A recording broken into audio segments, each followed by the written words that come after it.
Okay, Assalamu alaikum. So, a patient of 65-year-old male patient presented with left-sided chest pain since 28 hours and no other complaints. So, after doing all the vitals, he had a BP of 182 by 101. So, उनका जो BP था, it is very much high. 182 is very much. So, after he is advised to do the ECG. So in the ECG leads हम देखते हैं कि normal क्या होता है, पूरा आप देखेंगे उसका जो एक्सिस है वो कैसा होता है. तो अगर एक नॉर्मल ECG देखते हैं तो इस तरीके की आपको दिखती है. तो हर चीज़ आप देखेंगे एक्सिस इसकी नॉर्मल है, हर चीज़ आप इस चीज़ देखेंगे.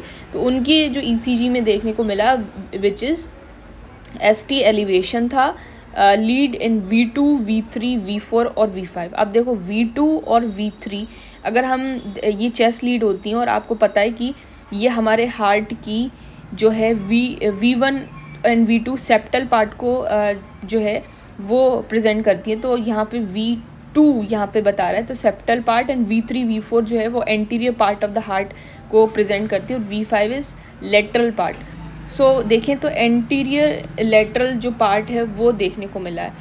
So after doing all the specific taste like this troponin, INC, PKMV, lipid profile X-ray and all electrolyte RFT, LFT. So it is concluded that he is having anterolateral wall MI.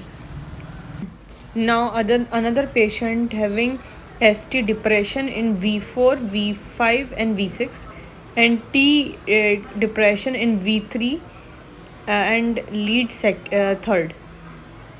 So after doing all the reports and investigation, he is having anterolateral wall and STEMI. So he is having the complaint of the dizziness and breathlessness. So after doing the ECG, it is concluded that he is having anterolateral wall and STEMI.